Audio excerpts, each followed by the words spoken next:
What's up? It's GSU. Grambling? Is that where you went? Supporter? Tiger fan? All right, who wants to start? How's Andre? Andre's good. He went through practice today, and we'll see how he goes tomorrow. Hey, Raymond. Raymond, turn the music down.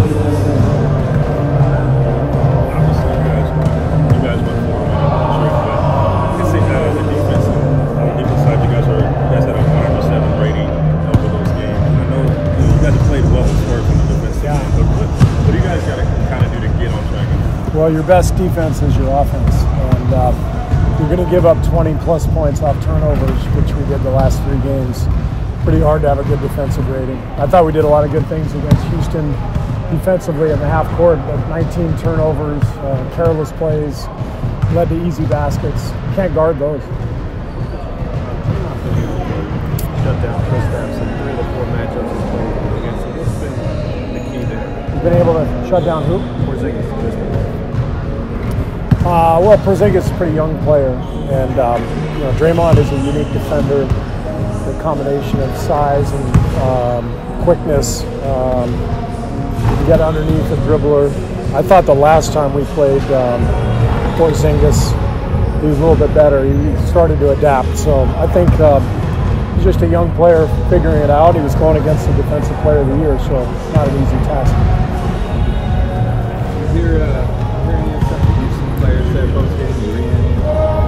I read some stuff. What are you referring to?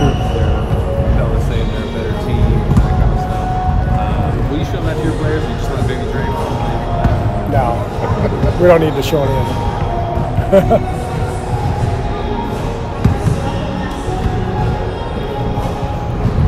Steve, you lost the series. Do you think they're your biggest challenge now at this point? They are definitely a challenge. There's plenty of challenges out there. So they're a good team. So is Boston. So is Cleveland. So is OKC. So is San Antonio. So is Toronto. So there's a lot of good teams out there, and each one poses different threats and different challenges, and they're all unique to themselves. But it's not like it's not like it's us or Houston. So, I mean, just think about last year. You can say it's you narrow it down to 2 teams, and one of them doesn't even get there. So who knows? Your road record is so great. Well, I know you talked about this while you're on the road. What do you attribute it to? What are you seeing? It's just a healthier level of respect for the game and for the opponent and for the challenge. It's the first year in my 4 years where we've lost a lot of home games that we shouldn't. And to me, that just points to emotional fatigue. Just trying to get up for 82 games is a difficult thing, especially in year 4 of a quest to get back to the finals. I think there's only 2 teams in the history of the league that have gotten to the finals 4 years in a row, if I'm not mistaken. Maybe it's 3. But so we know what we're doing. I mean, we're navigating the season. There's going to be some ups and downs. Road games tend to get our guys a little bit more excited and motivated, and that's why we've been better on the road. Is there a way to capture that now that you're back home? No. The focus, honestly, is for us is there are key points in the year where we have to hit the reset button in terms of our priorities. And right now is one of those times. This is an important week for us from the standpoint of we need to take care of the ball. We need to be smart, make good decisions. If we do that, we're really, really hard to beat. And that's our focus this week. 3 good games, three good teams coming in. Let's take care of the ball and make it hard on our opponent instead of just spoon feeding them, which we've been doing. And is this a reset point because you're coming off the road trip? Because of the last 3 games, in my mind in particular, I don't pay too close attention to the results. This year,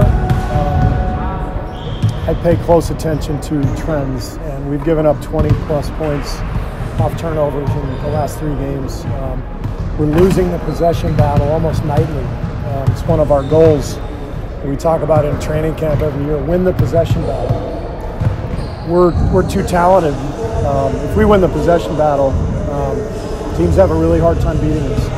But I think Chicago won the possession battle by 22.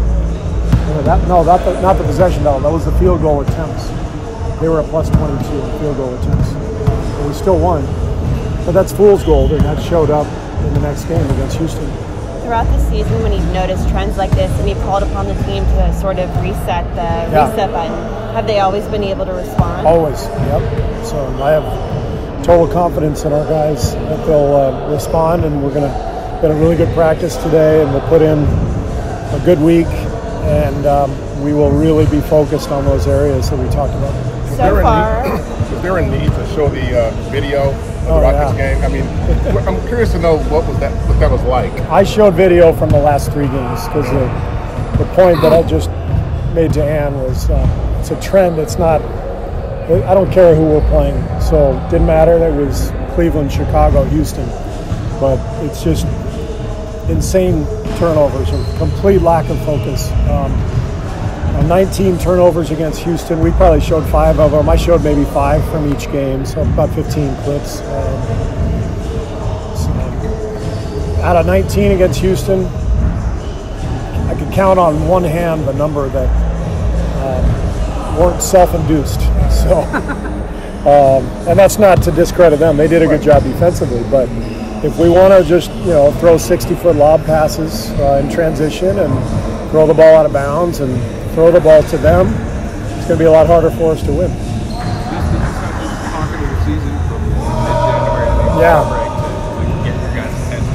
Yeah, these are always the dog days. Once the holidays are over and pre-All-Star, you get that month or 5-week stretch where it's a little bit of a grind, but it's the same thing for everybody. With Porzingis in town this week and already having Jordan out, how big of a week is this for Looney in terms of minutes and responsibility? Looney's in the rotation full time. I mean, he is. I don't know if he's ever been able to say that over a long stretch, but as long as Jordan is out, we're going to be leaning on Loon, and he's been great. Even the games where you may not notice him from a number standpoint, he's tremendous defensively, staying in front of people, using his length. So he'll play a big role. Is there anything that can be said or done to sort of reassert you guys' dominance at home here? Again, it's not so much about what we say about protecting the home court as it is the detail of how to do so. To me, pretty simple. Take care of the ball, make good decisions, make the other team have to guard us, and that'll take care of itself. Stylistically, how different is this Knicks team versus the differences in the way they play? I don't really pay close attention to them. We only see them twice a year. It just looks like they're getting more comfortable, which is only natural given that this is Jeff's second year with the team, and we've got guys who have been there now for a couple of years with him. So they're getting comfortable and they look good. They've had some really good games. And yesterday was not one of them, but I think they're making strides. I'm curious, you said every time you called upon them to set the reset button, they've responded. What were some of those other times? Or one of them when Steph went out, maybe? Yeah. When Steph went out, that was a call to arms on the defense. Mm-hmm. He said, let's be the best defensive team in the league again. Mm-hmm. We had a meeting in Charlotte, and over the next 11 games with Steph out, we went 9-2. We had the #1 ranked defense. These guys know what's necessary, but to expect it for 82 games in year 4 of trying to get back to the finals, it's not going to happen. So again, it's pacing. pacing our way through the year, and every once in a while, things get a little off track. Get them back on track, and don't make a huge deal of it. Don't yell and scream and wear them out, but let's coax them back on course, and that's our job this year. It's a different year, much different season, given where we've been and where we're trying to go. Steven, after that Rockets game, one of the stats floating around was that they're 17-0, Capela, Kerr. What is it about that trio that literally is making them unbeatable right now? Well, they're good, obviously good players. I think we're 14-0, and we have Zaza, Steph, KD, no Draymond, no Andre, but we do have Sean.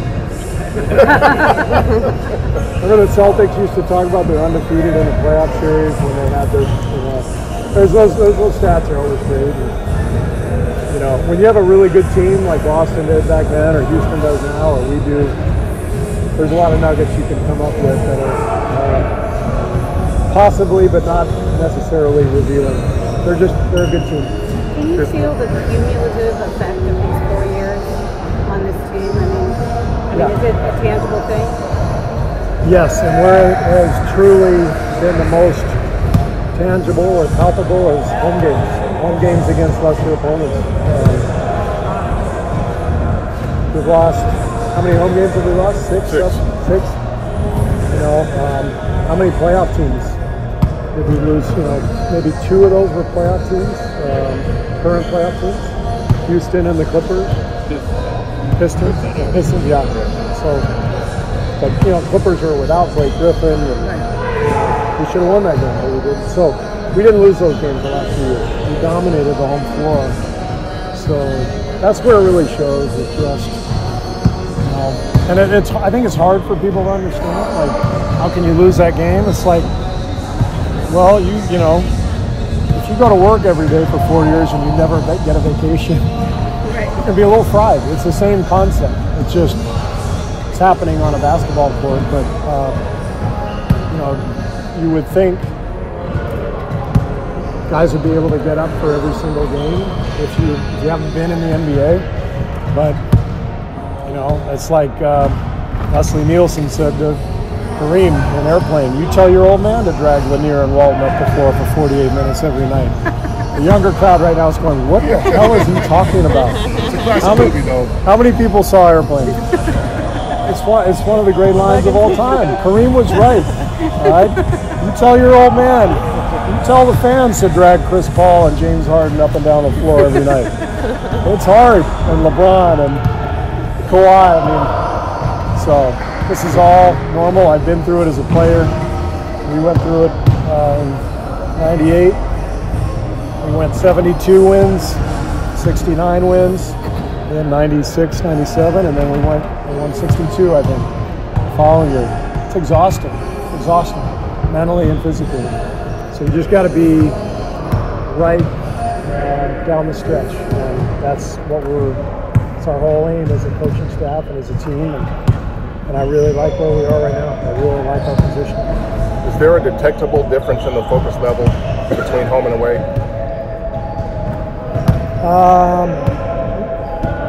Maybe not the focus level, but and I'm speaking for, just having watched the last 3 games very closely, we had 0 focus. On the road. Right, but in general, yes. In general, the appropriate fear we always talk about, it's there on the road for most games, and it's not there as much at home. Thank you. You guys have a good day. You too.